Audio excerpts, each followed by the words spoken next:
Welcome to another episode of the Meal Prep Monday podcast. I'm your host and founder of Prep Dish, Allison Schaaf. Today, I'm talking about my experience holding my breath for a long time.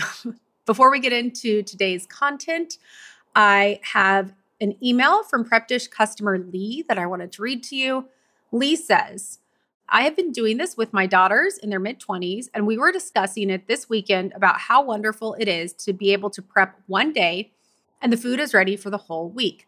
The food stays fresh, and the prep is really so easy and complete. One thing I like knowing is what the meal is for that night and not having to think about, quote, what's for dinner, end quote. I've tried food delivery services before. She lists off multiple services, but love this more. And the ingredients are easy to find. The meals are not difficult to put together and no complicated instructions. Lee, thank you so much for sharing. I am so glad to hear that you and your daughters are enjoying the meals and the ease and not having to think about what's for dinner. That's one of the goals we have here at Prep Dish is we want to do that heavy lifting and the planning and make it easy for you. So glad that is working out.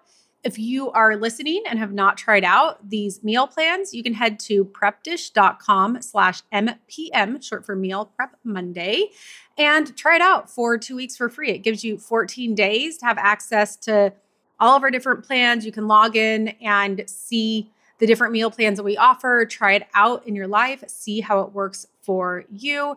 Hopefully it makes dinner a lot easier and you don't have to think about it. Okay.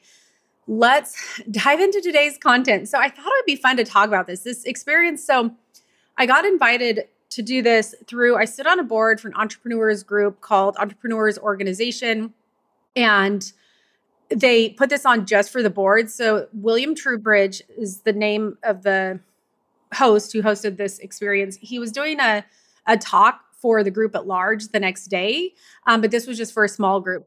The board only was able to come to this, was, in someone's backyard in their pool. And I really wasn't sure what to expect. I didn't look up much beforehand other than, the notes on how we were to prepare for this activity.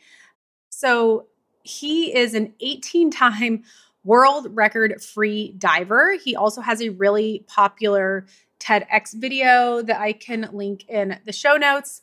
But the idea was to, really push you out of your comfort zone. And one of the things he said is there's this gap between your vision and the current reality and how to really deal with the unknowns in high stress situations. So I was like, okay, I'm going to go to this thing. I'll do it. I like being pushed out of my comfort zone sometimes I don't. Sometimes I like to stay in my comfort zone, but I went into it with an open mind, but not really sure what to expect. When we got there, the first thing we were asked is, how long do you think you can hold your breath underwater? I don't know. I had no idea. I looked at what a few other people had guessed because there was like a clipboard and they were writing down numbers, and some people had said 30 seconds, a minute, 2 minutes. And I was like, well, I want to push myself, but maybe they're going to want to push us past what we think. I don't know. But most people were kind of saying in the 30 to 90 second range, with a few people saying more than that. So I was like, a minute. I think I could hold my breath for a minute. I don't know. That's probably a stretch, but let's say a minute. So that's what I said. We went through the whole thing. He, gave us some background information. There was kind of this breath exercise that we did beforehand. But then after that, the rest of it, we were paired up with partners, put into the pool, and they gave very in-depth instructions on, what we were going to go through, safety instructions, how to do this. And, then we're set free to take turns. Each person I think each person did 3 breath holds. And the first one's really just getting comfortable with it. And then after that one, you kind of have your baseline of like, okay, I think the first time I hit 30 seconds. I don't know. I didn't make it that long, 45 seconds. And so you're kind of getting comfortable with how it's done. And then by the last one, you're really supposed to be, how do I challenge myself past this? Because what starts happening is your body is telling you this is not okay, but it actually is. And there's so much more you can push past. By the end of it, I was able to hold my breath for 2 minutes. I was really proud of myself. It was a little over 2 minutes. I was thrilled. This was like it was kind of one of those things where it's like, oh, wow, this is beyond what I thought was possible. There was another guy in the group that did 4 minutes. So I know that we all probably have it in us to do longer than what we think we can, even the 4-minute one. They actually didn't tell us what the limitations are. And when you start, they did tell us enough to say, like, look, here's what you'll experience. Here's what your body's wanting you to do. But that's actually, not what's happening. Your body's telling you that you're needing air, but you really don't. And so it's just this really interesting exercise in pushing past what you think is possible in your mind.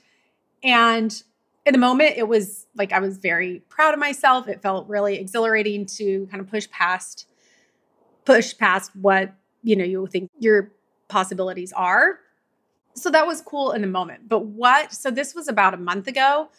What I liked the most about it is after that moment, like all of the other experiences I've had in the weeks that followed, and how much having that moment of being able to push past the, 1 minute that I thought I could hold my breath and doing it for double that amount of time and staying under for 2 minutes. And it was not easy. Like it's like you try and do that thing where it's like, oh, I'm calm. I can do this. I'm like really good at this. And I was like also kind of panicking, but you can't panic because that's when you shoot back up. And so it's a bit of a mind trip. And the thing that I found it most helpful for, I think they kind of went to, it was like, okay, this can help you in your work careers. But for me, what I really found it helpful for was time spent with my kids, 5-year-old, 3-year-old, and a baby. The baby's going to cry. I'm usually he doesn't cry. Honestly, he's a really good baby. And when babies cry, I think it's a lot easier to get, it's like it's a baby. So we're meant to feel like all of this empathy for a baby.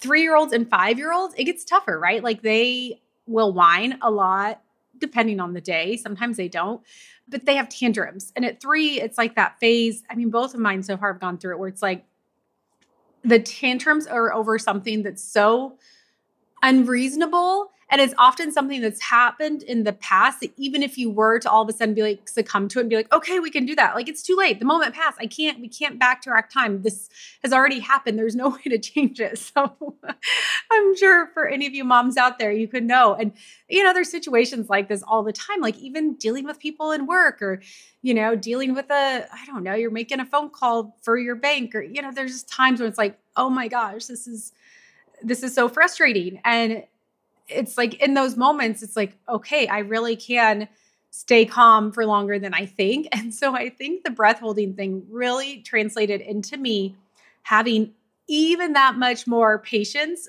with my kids, especially when there's 2. So what'll happen sometimes at night is the 3 and 5-year-old are usually alternating who's going to have a tough night. The baby, perfect all day, never cries. He's great, but he always is going to have right before he goes to sleep, just kind of that fussy, like I've got to cry and then I can go to sleep. We know that happens every night. It's totally normal. He's not fussy over anything. He's just tired. He's already asleep and his body gets it out. So I'm able to deal with that. But what happens is one of the other kids will decide to have a fit at the same time. So then there's like these 2 cries happening at the same time. And so I found that the breath holding exercise and realizing that I can hold my breath for much longer than I thought I could was able to prove to myself like, oh yeah, I can handle multiple kids at the same time. I also was able to go through a period of time with, my husband traveling for work and having to handle all of that. So I'm sure some of you seasoned moms out there like, like you just have to figure out how to handle that. It's a lot to figure out how to handle. So this is one of those tools that I now have in my tool belt. And I wanted to share it with all of you just as a reminder. I don't know what you're going through. If it doesn't have to be young kids. It could be a challenging time at work. It could be a health crisis for you, for a family member. I mean, there's always these things in life where all of a sudden we're just pushed into more than we expected, pushed into more than we planned. And it just becomes overwhelming. And there's not in the moment always a way to get out of that other than to deal with it, right?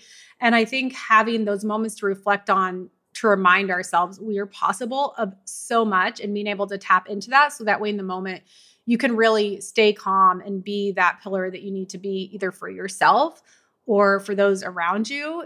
It's just so important to have that to tap into. So whatever it is that you're going through, I don't know who needs to hear this, but I'm guessing there's some of you out there that have something difficult going on. And I'm here to remind you that you are capable of so much more than you realize. Doesn't mean to minimize what you're going through. It could be a lot, but in those moments, you're already in it. Remind yourself that you've got this, and I'm here. I've got it. You've got it. We've all got this. I know you can do it. I know this is a little bit off track of my regular episodes, but just thought this was an important message to hear on the chance that some of you out there needed to hear it. And one more thing, if you have not tried out our meal plans, just a quick reminder that these episodes are sponsored by Prep Dish. And if you are going through a hard time, these meal plans are a great way to avoid having to think about meals. So if you want to delegate something, why not your meals? Head to prepdish.com/MPM and let us handle your meals, your planning, your grocery list for 14 days for free. Again, that's prepdish.com/MPM. Okay, see you next Monday.